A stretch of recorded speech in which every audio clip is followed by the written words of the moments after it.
एक कमेंट आया था मुझे कि काल निरंजन की वजह से आपको फीवर नहीं हुआ है, मौसम परिवर्तन की वजह से आपको फीवर हुआ है। बहुत सारे लोगों को हुआ है, बहुत सारे लोगों को बिल्कुल भी नहीं हुआ है। और इस फिजिकल वर्ल्ड को या फिर इसके ज्ञान को आपको चेतनाओं के तल के हिसाब से समझना है। किसको बुखार आएगा, किसको बुखार नहीं आएगा, किसके आसपास में कुत्ता घूमेगा, किसके आसपास में बिल्ली घूमेगी, किस किस को चींटी दिखाई देगी, किस किस को क्या क्या दिखाई देगा, ये सब पहले से ही फिक्स होता है। ये सब इस माया वाले संसार को गतिमान रखने के लिए खेल जैसा किया जाता है। लेकिन जो वास्तविक सत्य की ओर बढ़ता है उसे टारगेट जरूर किया जाता है, लेकिन ये सब खेल होता है। ये दिन बना देना, ये रात बना देना, ये बादल आ जाना, ये बारिश आ जाना, ये सब खेल होता है। ये सब हमको भ्रमित करने के लिए या फिर ये दुनिया हमको असली लगेगी, इस वजह से ये सब करवाया जा रहा होता है। बैकग्राउंड में इसके पीछे इंडिविजुअल व्यवस्थाएं काम करती हैं। लेकिन अगर आप मैं और मेरा में या फिर अपने परिवार में या फिर अपने वाले ही सुखों में उलझे रहेंगे तो फिर आपको ये समझ में नहीं आएगा। वरना 100% ये नकली दुनिया असली लगे, इस हिसाब से काम हो रहा होता है।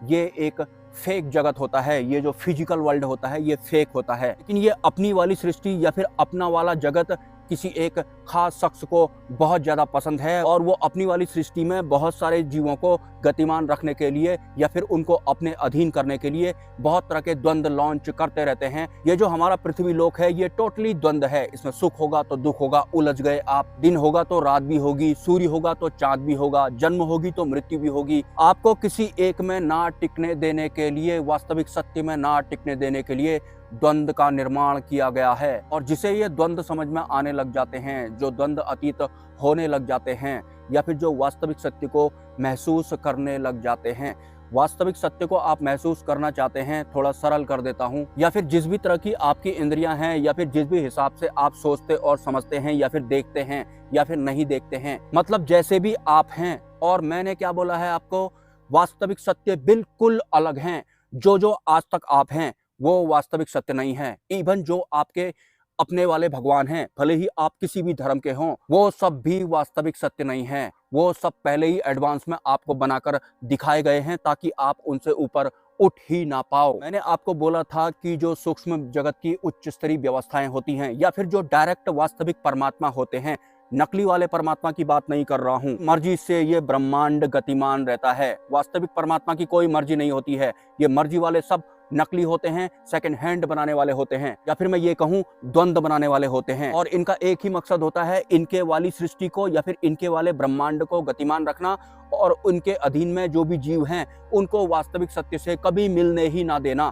पहले ही वास्तविक सत्य का भी डुप्लीकेट बना देना, जो कि बहुत तरह के भगवानों का निर्माण किया गया है। बहुत तरह के धर्मों के हिसाब से टाइम टू टाइम वो इंसान के रूप में आएंगे, उसके बाद कोई किताब लिख देगा और किसी के साथ बहुत बुरा किया जाएगा। ये सब देखकर आपकी इंद्रियां ही तो व्यथित टाइप की होती है ना, बुरा हो गया, कितना बुरा किया गया है उनके साथ में, या फिर इनको देख के मुझे कितना अच्छा लग रहा है, कितना सुकून मिल रहा है। सुकून किसको मिल रहा है?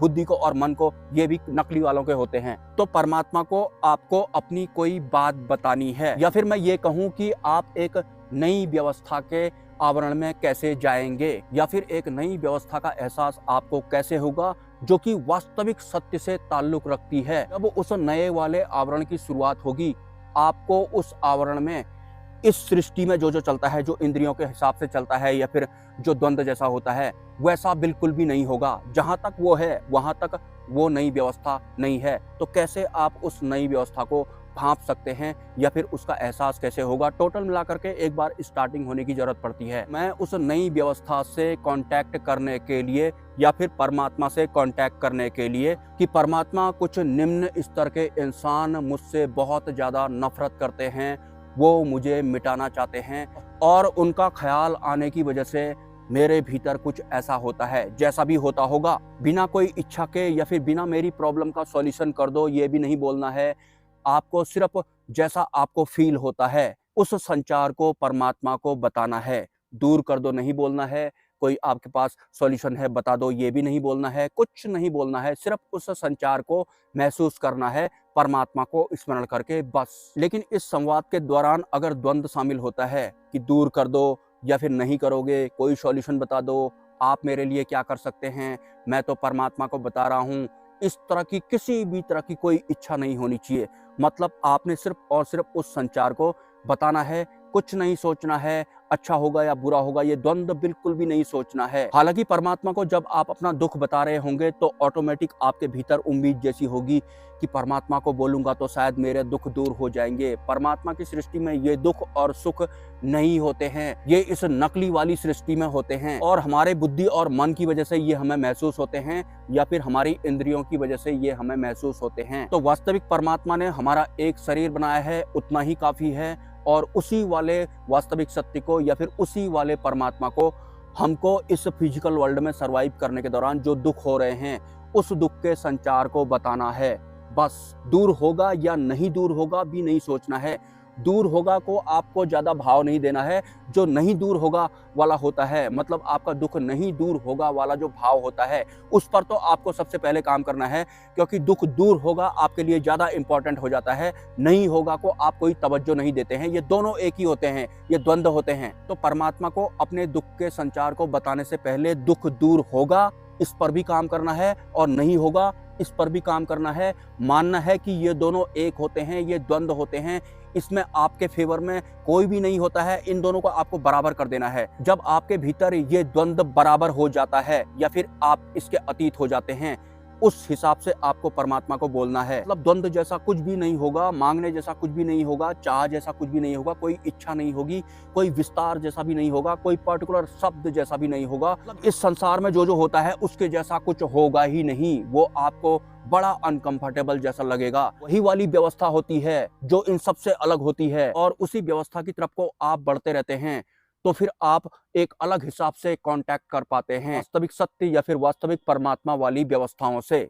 लेकिन द्वंद्व शामिल नहीं करना है, द्वंद्व पर काम करना है। मेरे लिए अच्छा है या फिर मेरे मन को अच्छा लगता है तो सिर्फ उसी को भाव नहीं देना है। जो आपको अच्छा नहीं लगता है उस पर भी काम करना है, जो अच्छा नहीं लगता है उस पर तो जरूर काम करना है और इन दोनों को एक बना देना है।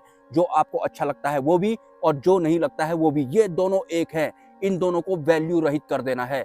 तब परमात्मा को बोलना है अपने दुख के संचार के बारे में।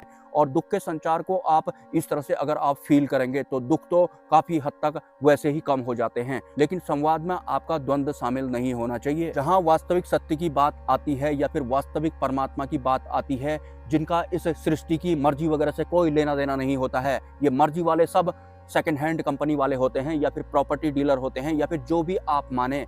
जिन वास्तविक सत्य की बात मैं कर रहा हूँ वहां ये इंद्रियों वाला अच्छा बुरा या फिर जो भी आपकी इंटरनल व्यवस्था है जो कि नकली परमात्मा या फिर उसके बहुत सारे भगवानों वाली है, इंटरनली भी इस द्वंद्व को लेबल करने के बाद आपको उस व्यवस्था की तरफ जाना है। वैसे तो ये ऊपर वाला मतलब जिसकी मर्जी से सब कुछ होता है या फिर जो नकली परमात्मा है या फिर जो नकली भगवान है, आप कुछ भी नाम दे सकते हैं अपने धर्म के हिसाब से, यही सच्चाई होती है इनकी। तो इन्होंने या फिर इनकी बहुत सारी व्यवस्थाओं ने हमारा भाग्य पहले से ही लिख दिया होता है कि इस इंसान के जीवन में ये होगा, इतने सालों तक ये खुश रहेगा, इतने सालों बाद इसके जीवन में अचानक से दुख आ जाएंगे, ये इतना पैसा कमाएगा, इसका पैसा ये लूट देगा, या फिर इसके घर के बाहर इसको सुअर घूमता हुआ दिखाई पड़ेगा या फिर कुत्ता घूमता हुआ दिखाई पड़ेगा, अंदर घर के इसको ये वाला कुत्ता दिखाई पड़ेगा, बाहर इसको ये वाला कुत्ता दिखाई पड़ेगा, ऊपर जब ये आसमान की तरफ को देखेगा तो इसको ये वाली चिड़िया दिखाई देगी। ये सब कुछ पहले से ही रिटर्न में होता है, मतलब प्री प्लान्ड होता है नकली परमात्मा और उसकी सत्ताओं द्वारा। मतलब हम इनके लिखे हुए में कुछ भी तरह की कोई भी छेड़खानी नहीं कर सकते हैं, क्योंकि इनके ही द्वारा या फिर इनकी ही सत्ताओं द्वारा हमको जिया भी जा रहा होता है। जैसा हमारे बारे में लिखा होता है वैसा जिया भी जा रहा होता है, तो कोई छेड़खानी कर भी नहीं सकता है। जैसे मैंने एक दिन बताया था कि ये कर्म वगैरह में कुछ भी नहीं होता है, सब कुछ पहले से ही लिखा हुआ होता है। लेकिन बहुत सारे लोग ऐसे कहते हैं कर्म होता है, मैं इस पत्थर को यहाँ से उठा के यहाँ पर रख रहा हूँ तो ही तो ये यहाँ पर हुआ,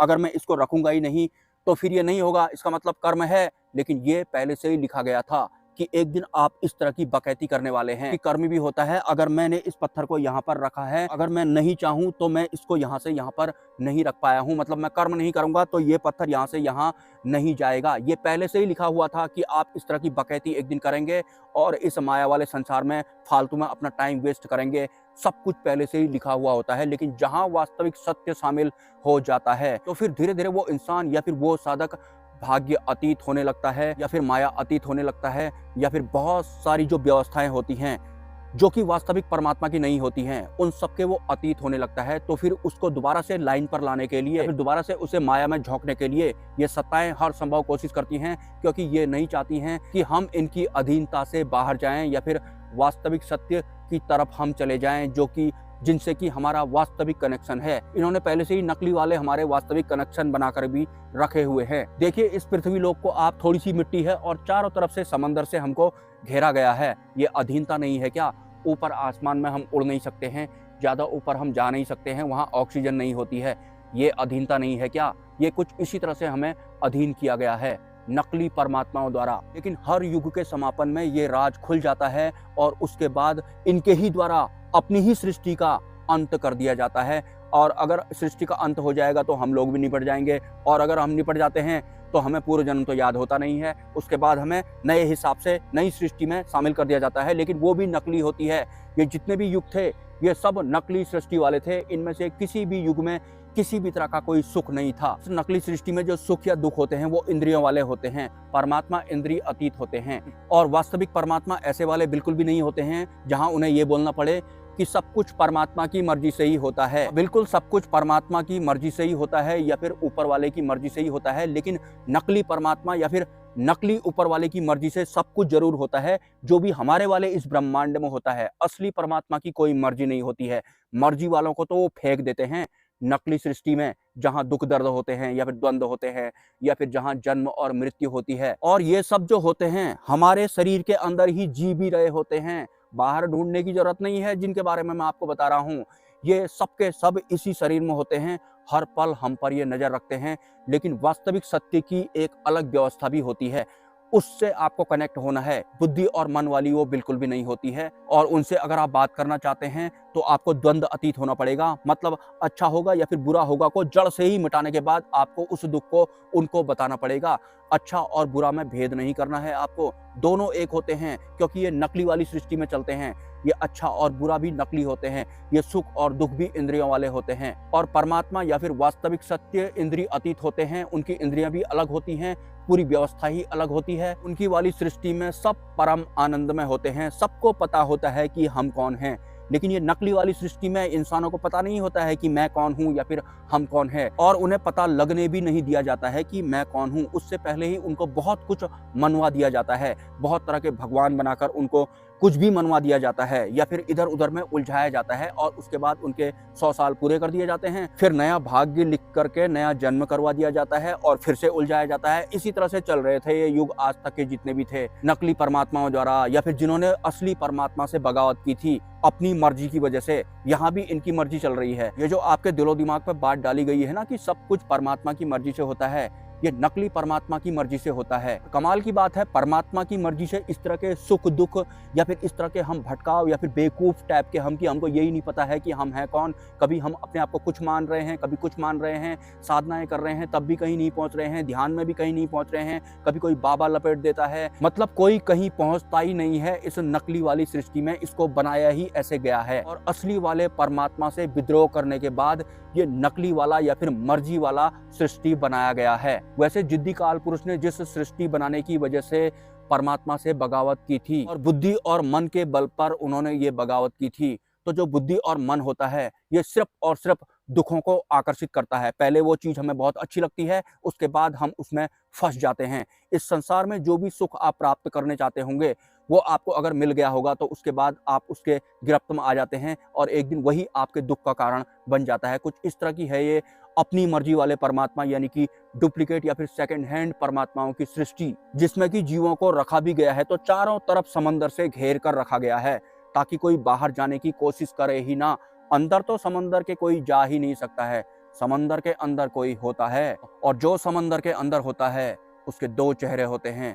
और जो इस पृथ्वी यानी इस जमीन के अंदर होता है वहाँ बहुत तरह के जीवों का निर्माण होता है। उसके बाद उनको लॉन्च किया जाता है ये दिखने वाली जगत में, मतलब महसूस होने वाली जगह में लॉन्च किया जाता है, क्योंकि परमात्मा के सानिध्य में रहने की वजह से काल पुरुष को पता लग गया था कि जीव का निर्माण कैसे करते हैं, मतलब तरह तरह के जानवर वगैरह चिड़िया वगैरह कैसे बनाते हैं। मतलब बहुत कुछ परमात्मा के सानिध्य में सीख लेने के बाद एक दिन काल पुरुष ने परमात्मा से ही बगावत कर डाली कि अब तो हमें सब कुछ आता है, हम भी सब कुछ कर लेंगे। परमात्मा ने इस तरह की अपनी मर्जी करने वालों को इनकी ही मर्जी वाले किसी नए प्लेनेट में भेज दिया था और ये यहाँ अपनी मर्जी कर रहे हैं, सत्य भी नहीं बता पा रहे हैं। जिन जीवों के ये भगवान बने हुए हैं, इनको ये अपना सत्य भी नहीं बता पा रहे हैं। ऐसा बोल रहे हैं कि सब कुछ ऊपर वाले की मर्जी से होता है, परमात्मा की मर्जी से होता है।